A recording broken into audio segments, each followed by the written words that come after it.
Este es un retrato del periodista deportivo, y en él el lector encontrará las miserias y las grandezas de un tipo de periodismo que, por la trascendencia que ha alcanzado el tema sobre el que trabajan, está más de moda que nunca. Hoy, en Periodista Digital, Alfredo Barona nos presenta Cronistas del Tiki-Taka.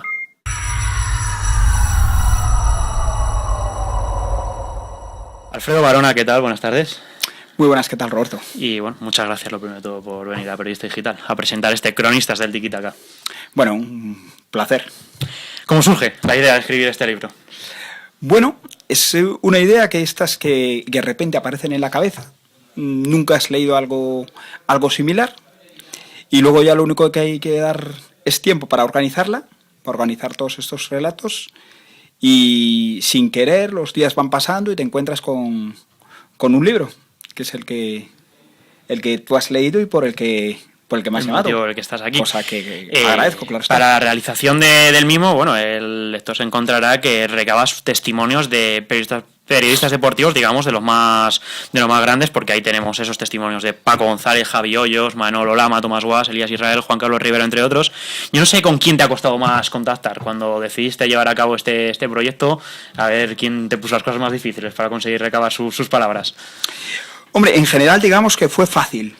Lo que pasa es que... Mostraron buena disposición, ¿no? Sí, la disposición fue buena. Lo que pasa es que, claro, aquí pasa como en todas partes. Te encuentras con agendas muy ocupadas, con hombres que hoy están aquí, mañana... Que viajan, porque el periodista deportivo viaja. Efectivamente, igual están en el extranjero. Uh-huh. Pero en general ha sido fácil. Digamos que a lo mejor, por ejemplo, yo creo que si me preguntas alguno que me costase contactar con él, pues yo creo con Segurola...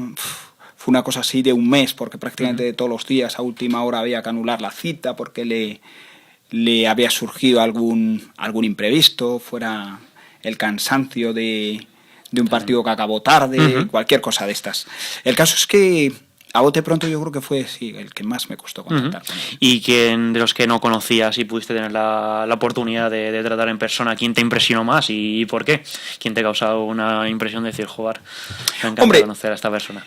Roberto, impresionar no me impresionó nadie, sinceramente.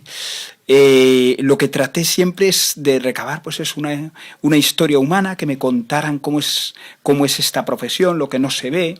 Aquí decimos que los periodistas deportivos son de alguna manera las sombras de los deportistas, y yo creo que salieron conversaciones en la mayoría de los casos amables, fáciles incluso. O sea, ¿notaste esa complicidad que había entre compañero y compañero al fin y al cabo?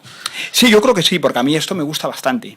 Quieras o no, yo estudié periodismo también y siempre he pensado que es una profesión maravillosa. Entonces sí que me encontré que hay quien dice que esto, de alguna manera, Cronistas del Tiki-Taka, es como una declaración de amor de la profesión. Yo no diría tanto. Yo únicamente lo que he hecho ha sido reflejar, organizar lo que ellos me han contado. Entonces he tenido que ser fiel a lo que ellos me han contado, y si hablan también de esta profesión es porque lo merece. Pues será. ¿Y por qué el nombre Cronistas del Tiki-Taka? Es un nombre, yo creo, ¿tú qué opinas? Yo creo que es un nombre comercial, ¿no? Es un nombre comercial, sobre todo porque yo creo que ya la palabra tiki-taka quedará evidentemente unida siempre a la memoria de Andrés Montes, y porque ¿quién no utiliza hoy el tiki-taka cuando, por ejemplo, hablamos de la selección española de fútbol? Claro. Sí que es cierto que cuando vemos tiki-taka parecía de alguna manera como que era tú lo has dicho, como que era, pues se podía hasta interpretar, ha habido gente que me lo ha preguntado, que si era una biografía de Andrés Montes. Claro. Evidentemente, con Andrés Montes, pues por lo sucedido no se pudo contactar, pero seguramente si se hubiera podido hubiera estado aquí. Y el título, pues, si te digo la verdad, yo tampoco tuve ninguna responsabilidad sobre él. Fue una cosa de la editorial. Uh-huh. ¿Y qué te pareció cuando te lo dijeron? Al principio me chocó un poco. Y posteriormente, cada día que pasa, me gusta más. Uh-huh. Por cierto, para quien nos está viendo, ¿quién es Alfredo Barona? ¿Cuál es su relación con los medios de comunicación, en este caso con el periodismo deportivo? Con el periodismo deportivo, bueno, pues yo, lo parezca o no lo parezca, terminé la carrera hace ya tiempo. concretamente en el año 93. Hay que irse casi 18 años en el tiempo. Cuando el fútbol también era muy diferente, luego iremos a esa parte. Cuando el fútbol era otra historia. Yo me acuerdo, por ejemplo, que hacer las prácticas de becario en el AS y que entrevistar a Bilardo, que entonces era entrenador del Sevilla, por teléfono. Él estaba en una concentración, me acuerdo, en el Hotel Santipetri, ahí en Cádiz. ¿En Cádiz? Y en una llamada de teléfono. Eso hoy sería impensable. Habría 200.000 trabas, habría a lo mejor esa entrevista, que además entonces había una gran entrevista, y creo yo, no por lo que yo preguntara, sino por las cosas que él dijo. Se hizo en cuestión de minutos, y hoy sería una cosa que meses, bueno, sí, ¿sabes? Sí. Posteriormente, pues hombre, he tenido una relación con el periodismo difícil, porque si decimos que Cronistas del Tiki Taka es una declaración de amor, también hay páginas que te radiografían la dificultad de esta profesión. Totalmente. En la que hay que echar muchas veces muchísimas horas que no están compensadas. Entonces, he trabajado también en El Alerta, que fueron 4 años maravillosos, 4 años donde prácticamente rellenaba una página y hasta 2 diariamente, que eso pues, te da una agilidad para escribir que es como montar en bicicleta, que no se pierde nunca. Posteriormente estuve en Diario 16, en Diario 16, en la última etapa, cuando estuvo el Grupo Bot, donde yo creo que se hizo una sección joven, una sección muy dinámica, pero ya sabes que el mercado no perdona. Y en el año 2002 el periódico desapareció. Y desde entonces yo ya no sé si fue por desengaño, por desengaño, simplemente porque el destino es así. Hice una oposición para Correos y bueno, pues desempeño un trabajo que no tiene nada que ver con el periodismo. Es un horario administrativo, un horario cerrado, un trabajo que sin convencerme, pues digamos que a lo mejor me da esa paz laboral que no sinceramente yo en el periodismo no encontré. Pero ahora sigue sin estar desligado. Efectivamente, porque el gusanillo lo siguen matando, por así decirlo. Porque colaboro activamente en el Diario Público, que pienso que es un proyecto bastante interesante que acaba de cumplir 4 años. Además, dirigido deportivamente, por así decirlo, por una persona cercana a ti, que es José Migueles. Sí, además yo creo que en la manera de escribir, en la propia naturaleza, pues yo creo que congenia bastante, o por lo menos yo tengo esa idea. Y precisamente uno de los relatos con los que conté fue con el suyo para este libro, y nos cuenta cosas pues de que prácticamente hasta que consiguió su primer contrato en el país pues tuvieron que pasar 10 o 12 años, no sé exactamente, no sé. Sí, pero nos podemos hacer a la idea. Muchísimo tiempo, que incluso cuando se casó era colaborador a la pieza. Sí, que casarte ya tiene unas responsabilidades económicas, colaborando a la pieza debe ser complicado. Tienes que querer mucho a este oficio en el caso de Migueles para poder aceptar eso. Efectivamente, lo que pasa es que yo creo que muchas veces, evidentemente hay mucha gente, no pueden triunfar todos, pero muchas veces yo creo que la diferencia entre hay tíos que tienen que triunfar sí o sí, ¿no? Yo creo que esto también es una cuestión un poco de no solo de perseverancia, sino de creer hasta el infinito en lo que haces. Leo textualmente uno de los párrafos que más me han llamado la atención de tu libro. No toda la gente vale para este oficio, son horas de viaje, de impaciencia en los aeropuertos, de prisas en la noche, calles lluviosas en invierno y calurosas en verano. De muchísimo teléfono siempre. Se trata de una atención permanente, de unos auriculares pegados a los oídos, y esa puede ser la crónica de una vida. Imagino que esto te suena, como te comentaba, es un párrafo que destaca de tu libro, con el que seguro estarán de acuerdo muchos de los protagonistas del mismo. Se verán reflejados ahí, ¿no? Hombre, yo creo que no exagero tanto, ¿no? Tú que también haces periodismo deportivo. Yo creo que no exageras nada. Pues ante eso yo creo que es la realidad que el periodismo deportivo es. José Ángel de la Casa precisamente dice, pues, un tipo con tanta profesión, que es como un sacerdocio. Y aparentemente parece una frase excesiva, ¿no? Pero probablemente no lo sea tanto. Probablemente sea la realidad.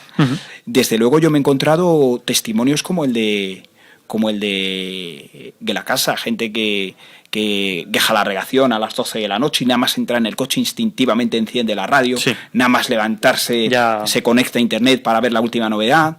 Son cosas que yo, por ejemplo, en mi día a día no hago.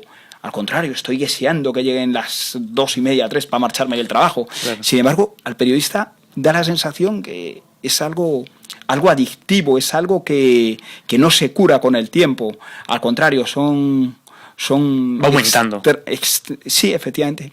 Pero precisamente es por eso, cuando yo te digo, a veces sentía envidia sana, porque al cualquier conversación que tuvieses, eso fíjate por dónde cuando me has hecho esa primera pregunta, de qué me había impresionado, cualquier conversación que tuvieses, te hablaban, no te hablaban de un oficio, te hablaban fanáticos de ese oficio.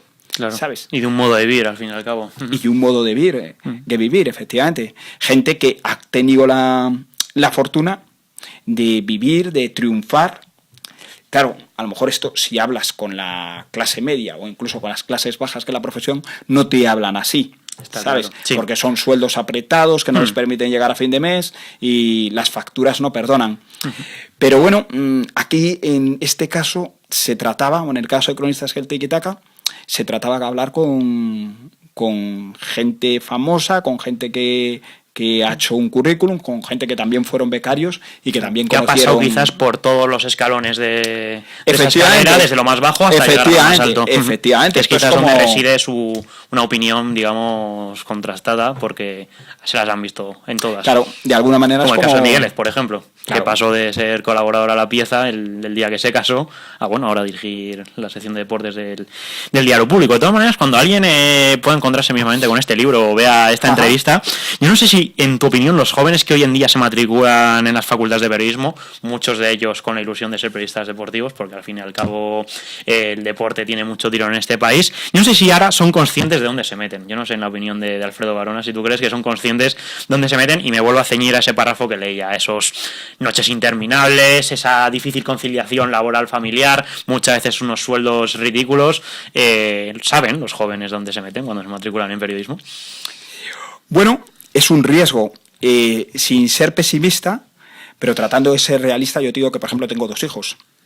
El mayor, por cierto, acaba de cumplir 9 añitos. Uy, no le estarás viendo con las ideas de ser periodista.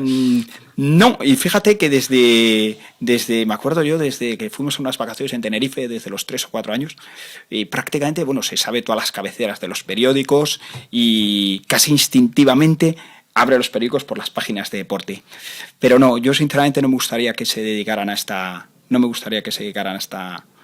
profesión, porque es difícil, hemos entrado en una dinámica, sueldos bajos, sueldos difíciles, y hay una inconstancia tremenda, es complicado, ¿eh? Yo para ellos quisiera otra cosa, sinceramente. No se trata de frustración mía, ¿no? Muchas veces, pero no, sinceramente quisiera otra cosa. Además, frustración en tu caso, pues al fin y al cabo, oye, colaborando en Público y en Sport You, por lo menos, sí, bueno, mal tampoco, aunque hayas necesitado a lo mejor escapar hacia otra profesión para a lo mejor de una estabilidad que no te da el periodismo, pero bueno, imagino que si sigues teniendo esas relaciones porque algo bueno también tiene esta profesión. A lo mejor, Roberto, es un adjetivo mal empleado, pero sí, más o menos.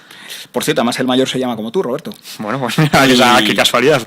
Y ya empieza a pensar y tal, y no hace más que preguntarte de profesiones, de tal y cual, ¿no? Aunque es muy prematuro. Claro, evidentemente veremos dónde va evolucionando. Sigo a lo mejor citando algunos de los párrafos que más me apunté porque me llamaron la atención. Y por ejemplo, está el testimonio de Antoni Daimiel, un hombre que todo el mundo recordará por ser, digamos, esa pareja indisoluble del desaparecido Andrés Montes. Un tipo que, por cierto, que disculpa que te interrumpa, un tipo con el que tuve una conversación de horas. Una conversación de estas que sabes cuándo empiezan, pero no cuándo acaban. ¿Sabes? Porque ya no fue una conversación para el libro, fue como si tú vas a un... Sí, ya se llevó a otras cosas, Efectivamente. Y la verdad es que... Bueno... No, sigue, por favor. Y la verdad es que desde su butaca actual de triunfador... Exactamente. Actualmente es que no le ha ido mal las cosas a Antoni Daimiel. Seguramente otros aficionados al baloncesto reconozcan su nombre. Es así, pero tiene un enfoque absolutamente realista, que la profesión, de que lo que pasa hoy no es necesariamente lo que tenga que pasar mañana. A mí, sinceramente, ese hombre me impresionó, ¿eh? Bueno, pues mira, eso puede servir igual para contestar esa segunda pregunta que yo te hacía. Dice Daimiel, textualmente leo, tuve compañeros que, cansados de currar como bestias y de que no les diese para vivir, debieron prepararse unas oposiciones. Esto es real, muy real. Parece que sí, ¿no? Hay muchísimos casos de periodistas cuyo título se ha quedado en una librería, ¿sabes? O a lo sumo en la pared de casa, ¿no? Ante eso, que es que yo creo que esa es una frase tan contundente que sin ser dramática, porque tampoco es dramático, pero es demasiado realista como para... ¿Y tú crees que vamos a desanimar a alguno que ahora mismo nos esté viendo y que esté pensando en dirigir? Hombre, yo espero que no, pero porque a lo mejor tampoco la intención, ni del libro ni de esta entrevista. Efectivamente, al contrario, yo creo que Cronistas del Tiki-Taka es un alegato a favor del estudiante de periodismo. Está claro, yo imagino que todos estos hombres que hemos nombrado, bueno, hemos insistido bastante en el caso de José Miguel, cuando empezaron lo tuvieron igual de difícil que lo van a tener los chavales que se han matriculado. Entonces, el triunfo es posible. La demostración son estos periodistas que aparecen en Cronistas del Tiki-Taka. Está claro. Entonces, si ellos han triunfado, ¿por qué no lo van a hacer los chavales no lo van a hacer quien lea el libro, quien vea esta entrevista? ¿Sabes? Entonces, en el futuro tiene que haber periodistas que sigan triunfando. Tendrán que llenar los huevos que ahora mismo ocupan efectivamente, estos porque privilegiados. Esta gente no va a ser eterna. Mismamente, hay un relato que es el de Tomás Guas en el libro, que cuenta que cuando nació su hija, Susana, la sexta, él se quedó en paro. Tú imagínate, hoy vemos ahí a un tipo simpático, que más que un periodista es un personaje. Sí, pero sí. Joder, en aquel momento tuvo que sufrir, ¿no? No hay nada peor que traer con una hija a un niño al mundo, sufrió. o a una niña al mundo en este caso, y estar en paro. Pues por eso yo creo que todo esto alimenta al estudiante de periodismo, al chaval que sueña con ser un periodista de éxito, alimenta a tener optimismo. Exactamente. Cambiamos un poco de tercio y nos enfocamos a esa situación también que viven los periodistas deportivos y que aquí la gente que aparece reflejada en este libro lo han vivido mucho. Y es que cuando he leído el libro veo que muchos coinciden en cómo han cambiado con el paso del tiempo la relación con los deportistas, perdón. Sobre todo, por ejemplo, con los futbolistas. En unos años se ha pasado de jugar con ellos al futbolín, en esas concentraciones, a salir con ellos de paseo. A lo mejor hablo de aquellos mundiales, a lo mejor de los años 80, a lo mejor de principios de los 90. Ahora ya directamente, por ejemplo, la gente que cubre la información diaria del Real Madrid, de llegar allí a Valdebebas y encontrarse con cerrazón, total opacidad. Ven solo 15 minutos de entrenamiento y a esperar 2 horas a que salga Mourinho a hablar en rueda de prensa. Eso mata la vocación, eso de ya no tener, digamos, esa cercanía al deportista. Sí, eso es un problema, eso es una traba. Eso es una traba y además una traba sumamente desagradable, ¿no? Porque ir a un entrenamiento y no poder ver nada es tremendo. Yo al hilo de eso, si te tengo que contestar por mi propia experiencia, yo me acuerdo los años que estuve trabajando en Santander, en el periódico Alerta, que era el que me encargaba de la información del Racing de Santander. Yo tenía absoluta libertad para llamar a cualquier jugador del Racing, incluso, si me apuras, hasta para despertarles que la siesta. A Pablo Alfaro, que luego fue un famoso defensa y tal. Yo lo llamaba con al mismo Quique Setién, Esteban Torre, quiero decir, futbolistas. Que además entiendo que es que directamente es que tenía su teléfono, o sea, que si podía hacer porque tenía su teléfono. Y no tenía que pasar por medio de ningún gabinete del club, ningún gabinete de prensa, ni nada por el estilo. Ahora mismo, cuando por lo que sea hago algún tema del Racing, para público, lo que hablábamos, tengo que llamar a un jefe de prensa que me dice que ya me llamará a lo largo de la tarde y luego es muy factible que ni me llame siquiera, ¿sabes? Y eso con el Racing, que cuando eso aumenta el nivel del club, más complicado. Por eso ponía el ejemplo del Real Madrid, que es igual el club más importante. Claro, pero yo te digo que si esto ocurre con el Racing, que de alguna manera pues es un equipo poco periférico en la prensa nacional, lo del Madrid, eso tiene que ser. Madrid, Barcelona, Atlético, tiene tremendo. Que ser se habla de solicitar una entrevista con cualquier jugador del Madrid y hasta que te contestan pasan meses, eso. Claro. Y a mí, por ejemplo, eso que la profesión no me gusta ahora, pero tampoco me hubiera gustado cuando eso no me gusta nunca. Por eso entiendo que bueno, esta gente que aparece aquí reflejada se han tenido que adaptar a ese cambio de los tiempos de cuando viajaban con los equipos y prácticamente el periodista, no sé si podía llegar a ser amigo. En el caso, por ejemplo, de esos periodistas que tenían tanta relación con los jugadores, luego también creaba un problema que era el de que luego cuando había que criticar o al menos analizar objetivamente la actuación de ese determinado jugador, puede influir evidentemente tener un grado de amistad alto con ese futbolista. La descripción perfecta la hace Quique Setién en el prólogo. El prólogo muy importante a la hora de leer este libro. Efectivamente, y yo creo que esto es una invitación también para resolver esa incertidumbre de que toda esta gente que nos está viendo para que se hagan con un ejemplar, porque ya no solo es lo que cuento yo, sino lo que cuenta Quique Setién. Yo creo que pocas veces, tan pocas páginas, las del prólogo han estado tan bien aprovechadas. Me comentabas antes, Alfredo, bueno, ahí están, existen esos jefes de prensa que hoy en día, pues evidentemente, trabajan en los gabinetes de comunicación del club, y cuando el club es importante, podemos encontrar perfectamente, pueden trabajar en un gabinete de prensa. Bueno, yo no sé cuántas personas, por ejemplo, ahora mismo dirigen la comunicación del Real Madrid. El caso es que hay muchas, y me encontraba, por ejemplo, los casos que analizaremos uno por uno, si te parece, pues son muy interesantes, de David Espinar y de Luis Villarejo. De Luis Villarejo mucha gente te lo relaciona por su trabajo en la agencia F, porque digamos que en la particularidad de Luis está que él es periodista, se pasa, como digamos, al otro bando durante los años que lleva la comunicación del Real Madrid, cuando llega Ramón Calderón a la presidencia, pidió una excedencia para F y luego otra vez vuelve al otro bando. Yo no sé si cuando hablabas con Luis Villarejo, él era consciente de que cuando formaba parte de ese gabinete de prensa hacía un poco de cortafuegos con sus compañeros, y luego otra vez vuelve otra vez al otro bando cuando se tiene que pelear con esos jefes de prensa. Yo no sé cómo podía ser, digamos, leal a sus principios cuando aceptó ese puesto. Sí, está claro. Aparte, yo creo que precisamente se responde al perfil fanático, del periodista fanático, prácticamente periodista que es de la niñez.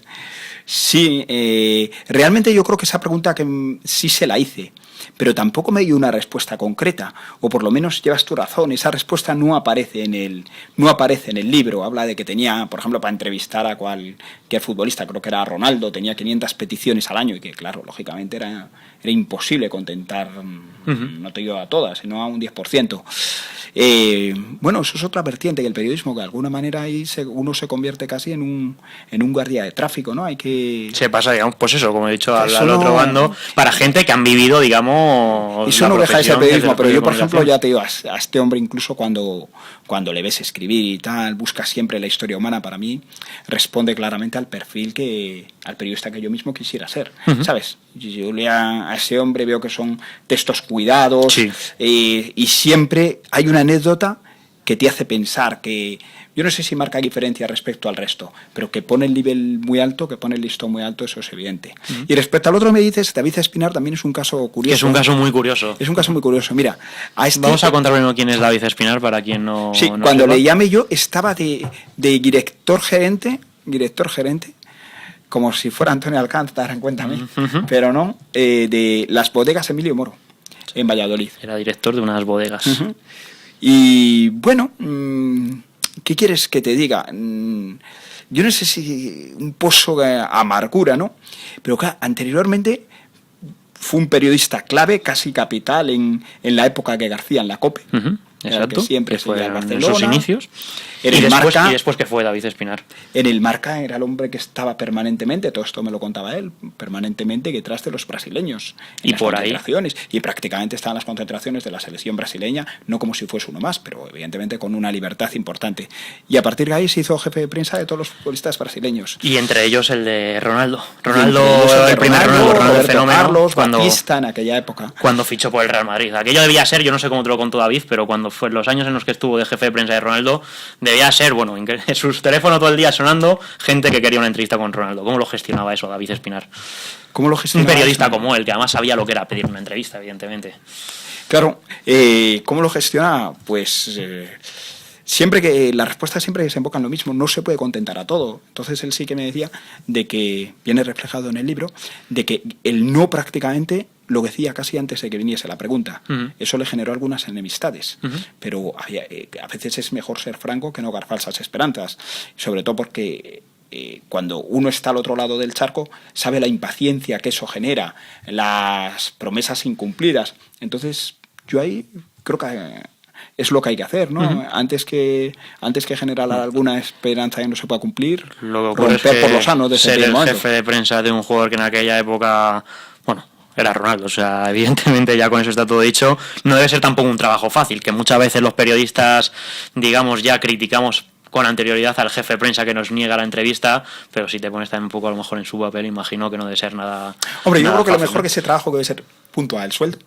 Y luego la cantidad de gente que conoces. Imagino, claro, porque este hombre que viajó con Ronaldo en muchos sitios y conoció a gente que de la otra manera no hubiese... Como por ejemplo Nelson Mandela. Y solo por saludar a ese hombre... Que es lo que tiene estar junto a Ronaldo. Claro. Esa posibilidad de acceder a No sé yo si a se esas puede personas. Por saludar a Mandela, no sé si se puede hipotecar una vida, pero es un recuerdo que no desaparece jamás. Evidentemente seguro que ya tienes algo que contarle luego a tus nietos o a tus hijos el haber estado con esa gente. Estamos terminando ya esta entrevista. En todo caso, bueno, hemos hablado de esas partes, digamos, negativas de la profesión, que también las tiene, pero evidentemente tiene esas cosas positivas, y ahora mismo yo creo que está reflejado en el relato de esta gente que al fin y al cabo disfrutan con su oficio.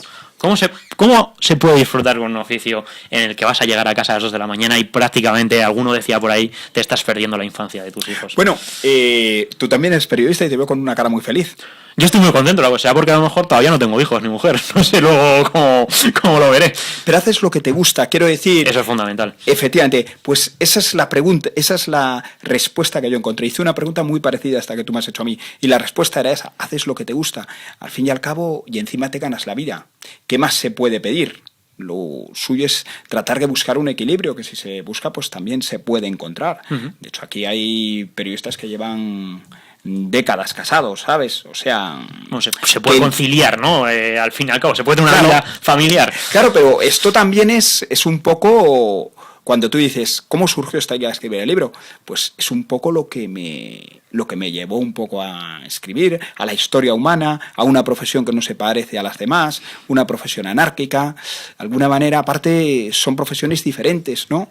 Yo tengo un hermano que se dedica también a la medicina, estuvo trabajando un tiempo en urgencias del 12 de octubre, pues ahí pasa prácticamente lo mismo que en el... Unos turnos, imagino, que en el atroces. periodismo, unos turnos atroces. Claro, lógicamente, en cuanto pudo, salió de ahí.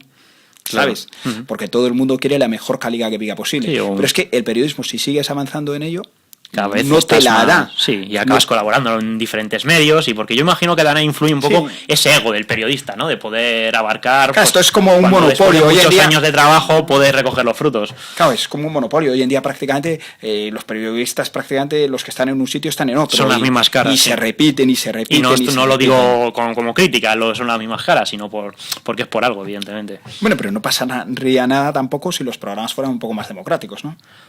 Mucha gente que entonces no salga seguramente estará de acuerdo. Claro, para dar a conocer a un periodista, o para dar a conocer caras nuevas, también hay que ofrecerles la oportunidad. Si no se les ofrece la oportunidad, nunca van a ser conocidos. Uh-huh. Eso es una realidad, claro, sí, yo creo que nadie puede negarla.